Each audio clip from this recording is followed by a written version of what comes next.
Good evening दोस्तों। हम आज क्लास में अध्ययन करेंगे चैप्टर नंबर 4 के बारे में। हमारा चैप्टर नंबर 3 कल क्लास में हमने कंप्लीट कर दिया था, उसके कुछ न्यूमेरिकल्स देखे थे और आज हम अध्ययन करेंगे चैप्टर नंबर 4 के बारे में। चैप्टर नंबर 4 हमारा दोस्तों मूविंग चार्ज एंड मैग्नेटिज्म, गतिमान आवेश एवं चुंबकत्व है। क्या है? गतिमान आवेश एवं चुंबकत्व है। तो दोस्तों ये बहुत ही इंपोर्टेंट चैप्टर हमारा, क्योंकि इस चैप्टर को ध्यान से पढ़ना है। अगले वाले जो 3-4 चैप्टर है वो कंप्लीट चुंबकत्व के ऊपर आधारित है। तो यदि आपको चैप्टर नंबर 4 अच्छे से समझ में आ रहा है तो अगले वाले चैप्टर आपको आसानी से समझ में आ जाएंगे। तो चलो हम दोस्तों बात करते हैं कि चैप्टर नंबर 4 के बारे में, गतिमान आवेश एवं चुंबकत्व के बारे में।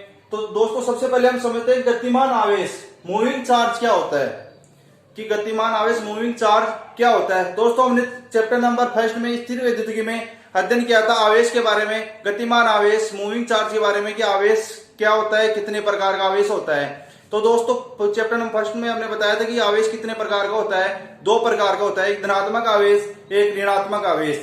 और ये भी बताया था कि जब आवेश गति कर रहा है तो परिपथ में क्या बह रही थी दोस्तों, धारा बह रही थी। कि जब आवेश गति कर रहा है तो परिपथ में क्या बह रही थी, धारा बह रही थी। और आवेश किस सिरे से किस सिरे की ओर, धारा किस सिरे से किस सिरे की ओर बह रही थी, तो धन सिरे से ऋण सिरे की ओर बह रही थी। तो इसमें हमारे को बताना है कि इस गतिमान आवेश और चुंबकत्व में भी क्या अंतर है। कि गतिमान आवेश में जब आवेशों के अंदर धारा धन सिरे से ऋण सिरे की ओर बह रही थी और आवेशों के गति करने के कारण परिपथ में धारा बह रही थी, तो किसी पदार्थ में हम किस प्रकार से बता सकते हैं कि यह चुंबकत्व का गुण दर्शाता है।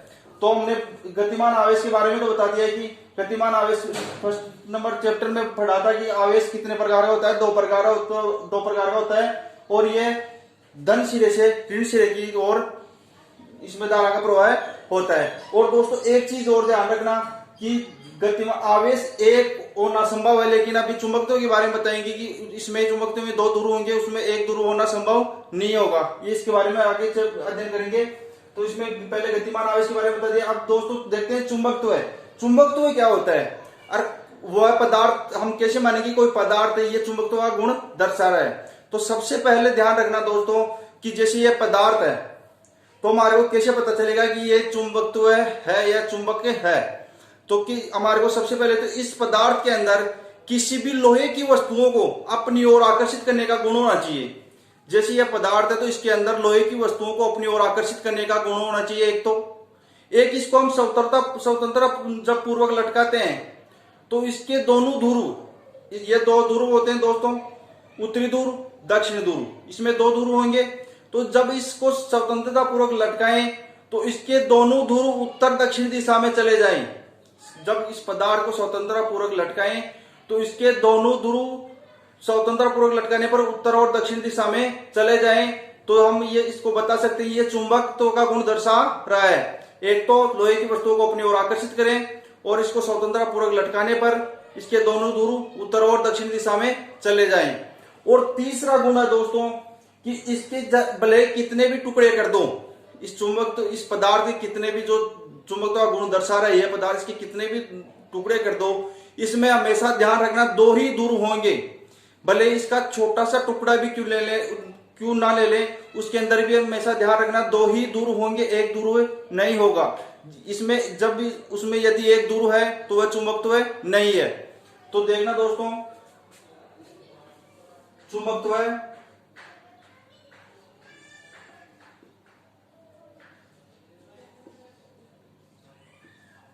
जैसे हमारी ये चुंबक है, जैसे कोई पदार्थ है, अभी तो फिलहाल पदार्थ है।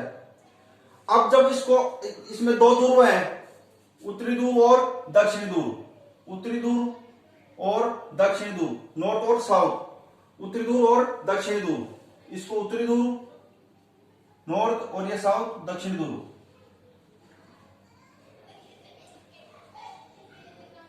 तो मैंने क्या बताया कि पदार्थ को हम कैसे दर्शाएंगे ये चुंबकत्व है। तो ध्यान रखना जब ये लोहे की वस्तुओं को अपनी ओर आकर्षित करे, तो अब एक इसको स्वतंत्रता पूर्वक लटकाएं, जैसे यहां से किसी चीज से हमने बांध दिया इसको स्वतंत्रता पूर्वक लटकाने पर ये इसके दोनों सिरे उत्तर दक्षिण दिशा में चले जाएं, यानी कि ये सिरा उत्तर दिशा में, ये शिरा दक्षिण दिशा में चला गया। इसका मतलब दूसरा भी नियम इसके ऊपर फॉलो हो रहा है। और पहला नियम जैसे ये लोहे की वस्तुओं को अपनी ओर आकर्षित कर रहा है। अब तीसरा नियम क्या बोलता है कि ये लोहे की वस्तुओं को अपनी ओर आकर्षित करें, वो सॉरी इसके कितने भी टुकड़े करने पर यह दो ही दूर दर्शाएं। ये इसके कितने भी, जैसे इसके दो, यहां से दो टुकड़े कर लेते हैं हम, इसके दो टुकड़े किए तो ये उत्तरी ध्रुव, ये दक्षिण ध्रुव, और ये इधर वाला टुकड़ा ये उत्तरी ध्रुव और ये दक्षिण ध्रुव। ये दोनों दो ध्रुव दर्शा रहे, उत्तरी ध्रुव दक्षिण ध्रुव, उत्तरी ध्रुव दक्षिण ध्रुव। अब इसके भी और टुकड़े करते हैं, जैसे तो ये भी दक्षिण ध्रुव, उत्तर ध्रुव, उत्तर ध्रुव, दक्षिण ध्रुव। तो मैंने इससे क्या पता चलता है कि इसके भले ही कितने भी टुकड़े कर दें, लेकिन ध्यान रखना ये हमेशा दो ध्रुव दर्शाएं। यदि कोई भी पदार्थ लोहे की वस्तुओं को अपनी ओर आकर्षित करें, उसको समतलतापूर्वक लटकाएं, तो उसके दोनों ध्रुव उत्तर दक्षिण दिशा में गति करें। और इसके भले ही कितना भी टुकड़े करने पर इसके हमेशा ध्यान रखना ये दो ध्रुव ही प्रदर्शित करेगा, उत्तरी ध्रुव और दक्षिणी ध्रुव। तो वह क्या है दोस्तों, चुंबक है। ये तीन बातें हैं। यदि किसी पदार्थ में है तो वह क्या चुंबकत्व का गुण दर्शाता है। तो इसमें दोस्तों सबसे पहले हेडिंग धारणा चुंबकीय क्षेत्र की अवधारणा है। चैप्टर में आगे बढ़ते हैं क्योंकि अभी काफी लंबा चैप्टर है। तो इसमें हेडिंग धारणा चुंबकीय क्षेत्र की अवधारणा है, कंसेप्ट ऑफ मैग्नेटिक फील्ड, चुंबकीय क्षेत्र की अवधारणा है।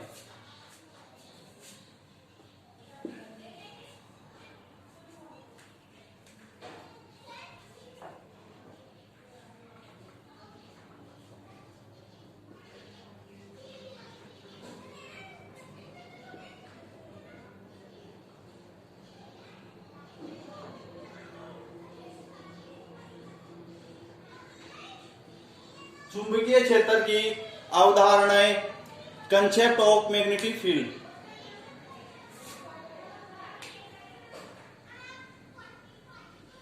तो इसमें लिखना दोस्तों चुंबकीय क्षेत्र की अवधारणाएं क्या है। चुंबक के चारों ओर वह क्षेत्र, चुंबक के चारों ओर वह क्षेत्र जिसमें उसके चुंबकीय प्रभाव का, चुंबक के चारों ओर वह क्षेत्र जिसमें उसके चुंबकीय प्रभाव का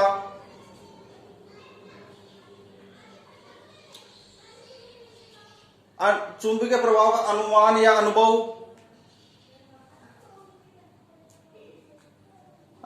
किया जा सकता है, चुंबकीय क्षेत्र कहलाता है। और एक बात और ध्यान रखना दोस्तों, जैसे ये चुंबक है,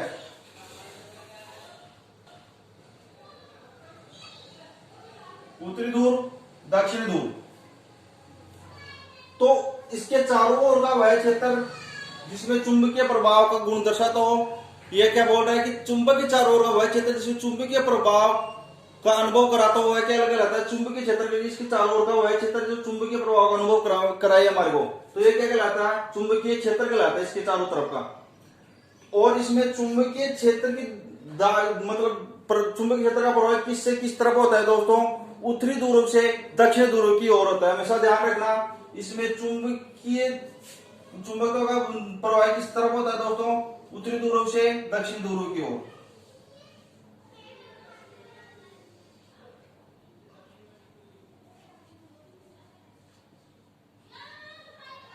चुंबक के बाहर, इसमें एक इंपॉर्टेंट बात और है दोस्तों कि चुंबक के बाहर अलग होगा और चुंबक के अंदर धारा, इस चुंबक का प्रवाह अंदर अलग होगा। तो चुंबक के बाहर तो इसका प्रवाह उत्तरी ध्रुव से दक्षिणी ध्रुव की ओर होगा, और चुंबक के अंदर दक्षिणी ध्रुव से उत्तरी ध्रुव की ओर होगा। ध्यान रखना दोस्तों, चुंबक के बाहर तो इसका प्रवाह उत्तरी ध्रुव से दक्षिणी ध्रुव की ओर होगा, चुंबक के अंदर इसका प्रवाह दक्षिणी ध्रुव से, इसको इस प्रकार से दर्शा सकते हैं, या इसके अंदर दर्शा सकते हैं या बाहर से भी। तो इसको बाहर से दर्शा देते हैं हम। चुंबक के अंदर इसका प्रवाह, चुंबक का प्रवाह किस तरफ होगा, दक्षिण ध्रुव से उत्तरी ध्रुव की ओर, दक्षिण ध्रुव से उत्तरी ध्रुव की ओर है। तो ये हो गया दोस्तों हमारा इसकी एक चुंबकीय क्षेत्र की एक डेफिनेशन। इस प्रकार चुंबकीय क्षेत्र को हम एक डेफिनेशन और है वो लिखो या लगा के, या इसमें लिखना दोस्तों चुंबक के चारों ओर का वह क्षेत्र, चुंबक के चारों ओर का वह क्षेत्र जिसमें किसी चुंबकीय सुई पर एक बल लगता है जिससे वह घूमकर एक निश्चित दिशा में ठहरती है, उसे चुंबकीय क्षेत्र कहते हैं।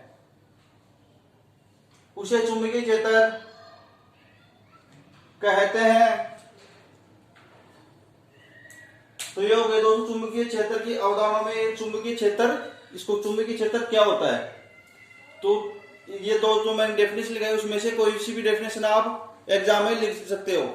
अब बात करते हैं दोस्तों चुंबकीय क्षेत्र एक सदिश राशि है या अदिश राशि है। तो दोस्तों ध्यान रखना चुंबकीय क्षेत्र एक सदिश राशि होती है।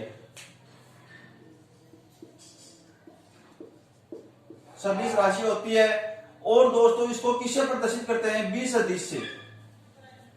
तो लिखना दोस्तों नीचे चुंबकीय क्षेत्र एक सदिश राशि होती है और इसे बी सदिश से प्रदर्शित करते हैं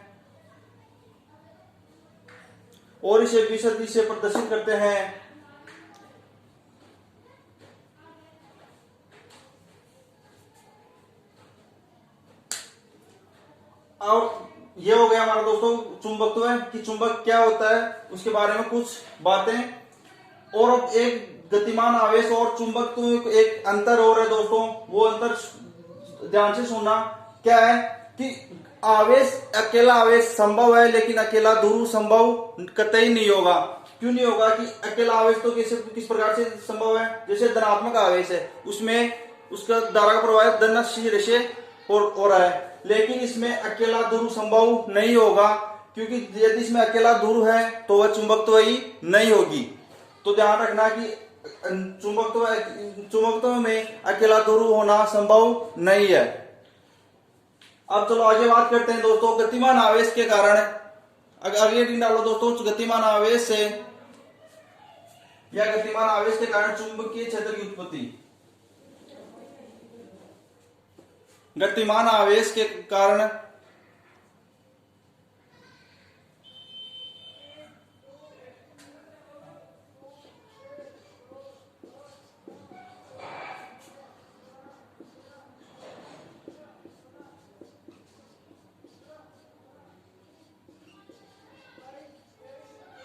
चुंबकीय क्षेत्र की उत्पत्ति।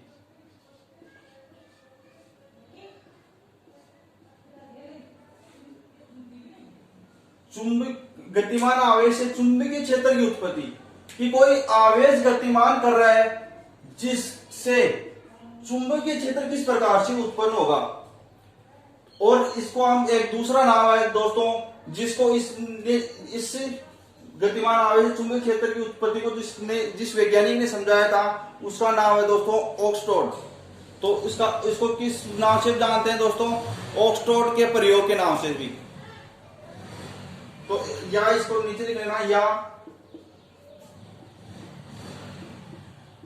और स्ट्रेट का प्रयोग।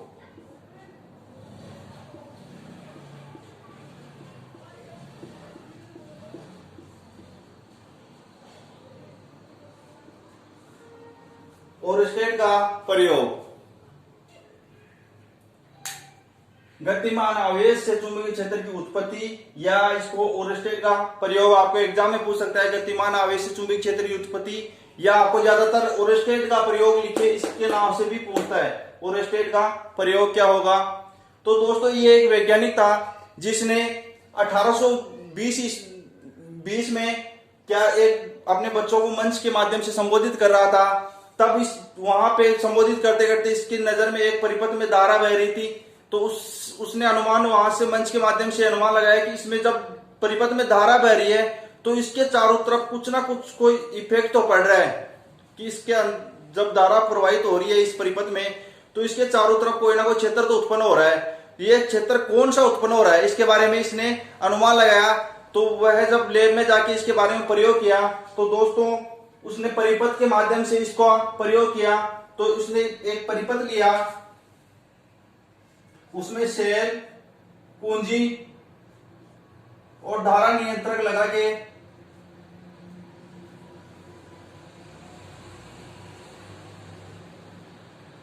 इस धारा नियंत्रक लगा के इसने जब प्रयोग किया कि इसमें जब परिपथ में हम धारा प्रवाहित कर रहे हैं तो उसके चारों तरफ कौन सा क्षेत्र उत्पन्न होगा।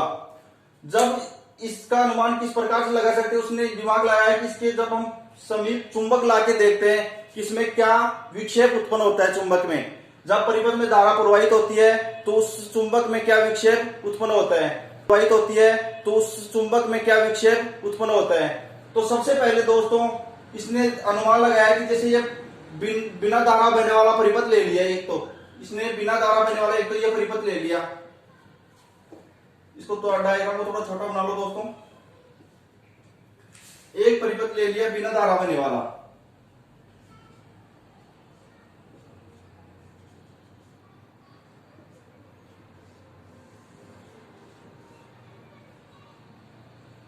जैसे ये एक तो ये परिपथ ले लिया दोस्तों, इसके पास एक चुंबकीय सुई ले ली,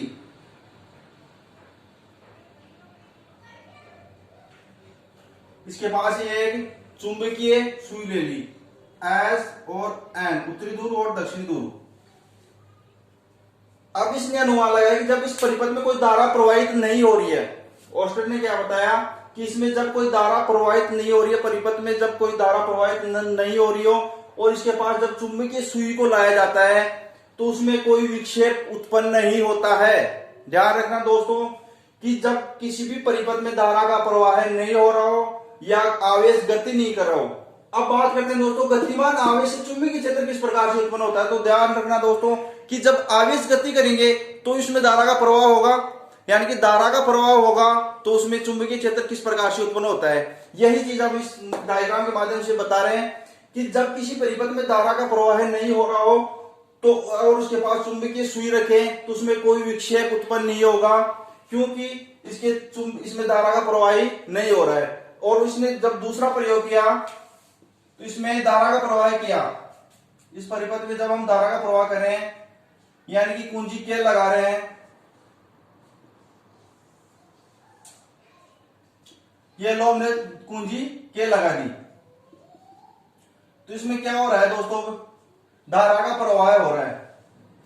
जब इसमें धारा का प्रवाह हो रहा है और इसके पास चुंबकीय सुई ला रहे हैं हम, इसके पास जब चुंबकीय सुई ला रहे हैं तो उसमें ध्यान रखना विक्षेप उत्पन्न होगा। जब इसके पास चुंबकीय सुई ला रहे हैं तो उसमें विक्षेप उत्पन्न होगा। इसकी दिशा किस तरफ हो जाएगी दोस्तों, इस प्रकार से हो जाएगी।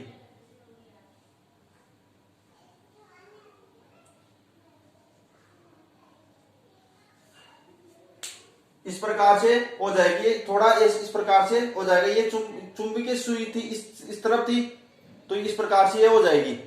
तो इसमें विक्षेप उत्पन्न हो रहा है, कब हो रहा है, जब इसमें धारा का प्रवाह हो रहा है। अब इसने अनुमान लगाया कि जब इसमें धारा का प्रवाह इस तरफ हो रहा है तो चुंबकीय सुई में विक्षेप इस तरफ हो गया, यानी कि उत्तरी ध्रुव से पश्चिमी ध्रुव की तरफ हो रहा है। जब इसमें धारा का प्रवाह है इस तरफ इस दिशा में हो, यानी कि जब धारा का प्रवाह इस दिशा में हो रहा हो तो इस चुंबकीय सुई के विक्षेप की दिशा किस दिशा में होगी। ध्यान रखना दोस्तों ये दिशा भी बहुत इंपॉर्टेंट है कि जब धारा का प्रवाह इस दिशा में हो रहा है तो ध्यान रखना चुंबकीय सुई का उत्तरी ध्रुव पश्चिमी दिशा में विक्षेपित होती है, यानी कि पश्चिम दिशा में घूम जाती है थोड़ी। और जब धारा का प्रवाह इस दिशा में होता है तो उत्तरी ध्रुव पूर्व दिशा में विक्षेपित होगा। तो जब इसमें तीसरे डायग्राम के माध्यम से समझते हैं दोस्तों,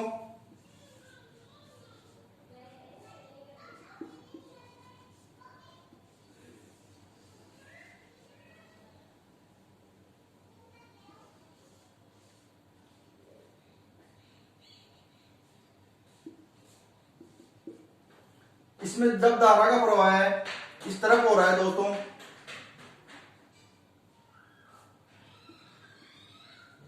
जब धारा का प्रवाह इस तरफ हो रहा हो तो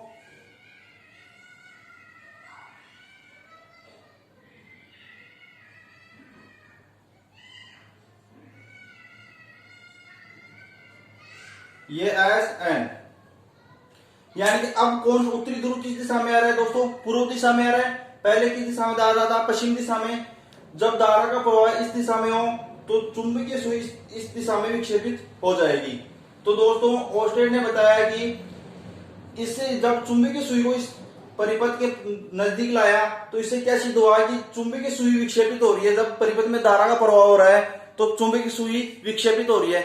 अब धारा से तो चुंबकीय सुई विक्षेपित होगी नहीं, क्योंकि उसके पास जरूर कोई चुंबकीय क्षेत्र उत्पन्न हो रहा है, तभी ये चुंबकीय सुई विक्षेपित हो रही है। ये तो हम भी जानते हैं कि चुंबकीय सुई तभी विक्षेपित होगी जब धारा से तो विक्षेपित होगी नहीं, जब इसके पास कोई चुंबकीय क्षेत्र उत्पन्न हो रहा हो तभी विक्षेपित होगी। तो इसने अनुमान लगाया कि जब परिपथ में धारा का प्रवाह हो रहा है, जब परिपथ में धारा का प्रवाह हो रहा है तो उसके चारों तरफ चुंबकीय क्षेत्र उत्पन्न होता है, जिसी के कारण ही ये चुंबकीय सुई है वह हमारी विक्षेपित हो रही है। तो दोस्तों ओस्टेड के प्रयोग दिया उसके बारे में कुछ लिखना नीचे। जिस प्रकार चुंबक के चारों ओर ये एडी डालिया में गतिमान आवेशित चुंबकीय क्षेत्र की उत्पत्ति या ओस्टेड का प्रयोग, इसमें लिखना दोस्तों,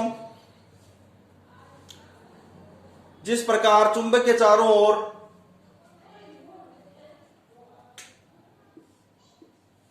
यह चुंबक है, जिस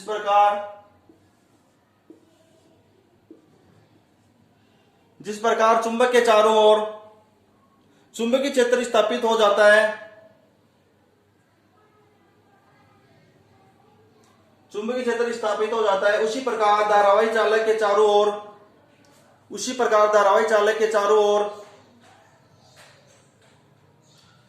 चुंबकीय क्षेत्र स्थापित हो जाता है। यानी कि धारा बैरिस के चारों ओर चुंबकीय क्षेत्र स्थापित हो रहा है, तभी तो हमारी चुंबकीय सुई विक्षेपित हो रही है। चुंबकीय धारावाही चालक के चारों ओर चुंबकीय क्षेत्र स्थापित हो जाता है। अब नीचे दोस्तों एक नंबर लगाना और ये डायग्राम बना लेना पहले कि जब परिपथ में धारा नहीं बह रही हो तो ये चुंबकीय सुई में क्या विक्षेप उत्पन्न होगा या नहीं होगा। ये पहला डायग्राम बना लेना। इसमें कुंजी नहीं लगी हुई है, यानी कि धारा का प्रवाह है नहीं हो रहा है, खुला परिपथ है, तो इस चुंबकीय सुई में क्या विक्षेप होगा। तो ये डायग्राम बनाने, इसमें कोई भी विक्षेप उत्पन्न नहीं हो रहा है। और इसमें नीचे लिखना दोस्तों, जब तक तार में कोई विद्युत धारा प्रवाहित नहीं की जाती, यानी कि इसमें कोई विद्युत धारा प्रवाहित नहीं करे, यानी कुंजी के नहीं लगा रहे, जब तक तार में कोई विद्युत धारा प्रवाहित नहीं की जाती चुंबकीय सुई तार के समानांतर बनी रहती है, यानी कि इसमें कोई किसी प्रकार का विक्षेप उत्पन्न नहीं हो रहा है। चुंबकीय सुई तार के समानांतर बनी रहती है। अब 2 नंबर डायग्राम लगाना दोस्तों, जब इसमें धारा का प्रवाह हो रहा हो तो चुंबकीय सुई में क्या विक्षेप उत्पन्न हो रहा है।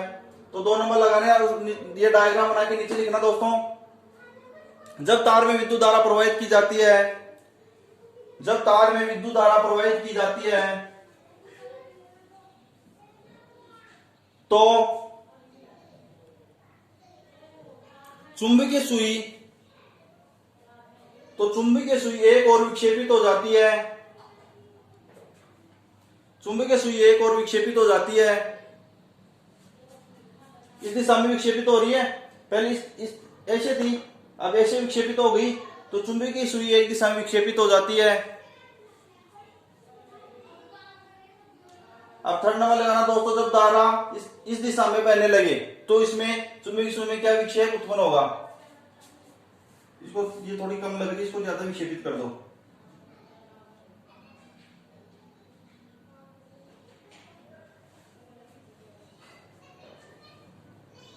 ये 3rd डायग्राम बनाना और इसमें लिखना दोस्तों नीचे कि जब धारा का प्रवाह इस दिशा में प्रवाहित हो रहा हो तो क्या इसमें विक्षेप उत्पन्न होगा।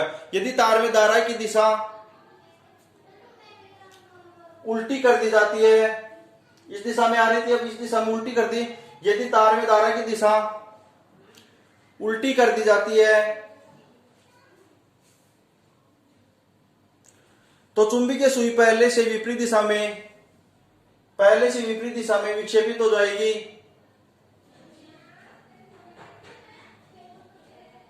अतः स्पष्ट है कि सुई के विक्षेप होने से पता चलता है क्या पता चल रहा है दोस्तों कि इस जो परिपथ है इसमें धारा प्रवाहित हो रही है, इसके चारों तरफ चुंबकीय क्षेत्र भी उत्पन्न हो रहा है। अतः स्पष्ट है कि चुंबकीय सुई के विक्षेपित होने से पता चल रहा है कि धारावाही चालक के चारों ओर धारावाही चालक के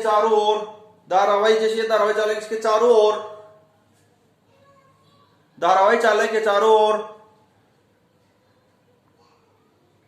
चुंबकीय क्षेत्र उत्पन्न होता है। अतः निष्कर्ष निकलता है कि गतिमान आवेश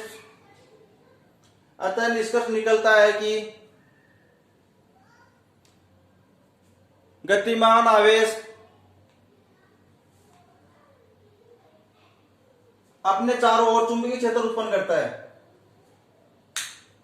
गतिमान आवेश अपने चारों ओर चुंबकीय क्षेत्र उत्पन्न करता है। तो यह हो गया दोस्तों ओर्स्टेड के प्रयोग या गतिमान आवेश से चुंबकीय क्षेत्र की उत्पत्ति। अब दोस्तों ओर्स्टेड ने एक नियम और दिया था, वही नियम है दोस्तों हमारा SNOW का नियम।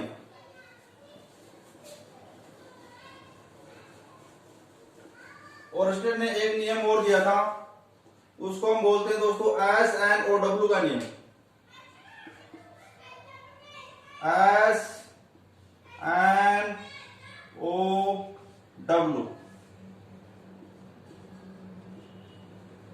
SNOW का नियम साउथ, नॉर्थ और वेस्ट। एस का मतलब साउथ, एन का मतलब नॉर्थ, ओ यानी और, डब्ल्यू यानी वेस्ट। ये दिशाओं के नाम दे रखे हैं, इसको हम बोल दिया SNOW का नियम। तो दोस्तों देखते हैं SNOW का नियम क्या है। तो दोस्तों इसने ओर्स्टेड ने बताया कि SNOW यानी कि जब इसमें प्रवाह किस दिशा से हो रहा हो दोस्तों कि दक्षिण दिशा से, एस यानी दक्षिण दिशा। यदि धारा दक्षिण दिशा से, इसमें लिखना दोस्तों, यदि धारा दक्षिण दिशा यानी एस से, यदि धारा दक्षिण दिशा से एन एस आ गया, यानी यदि धारा दक्षिण दिशा से एन उत्तर दिशा की ओर, यदि धारा दक्षिण दिशा से एन उत्तर दिशा की ओर प्रवाहित हो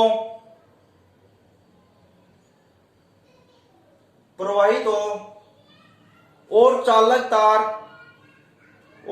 तार चुंबकीय सुई के ऊपर हो, जैसे ये चुंबकीय सुई है हमारी,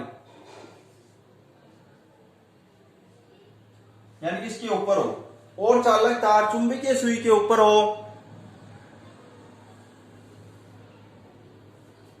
ऊपर यानी कि और, एस आ गया, एन आ गया, ओ आ गया। अब डब्लू, चुंबकीय चालक तार चुंबकीय सुई के ऊपर हो तो चुंबकीय सुई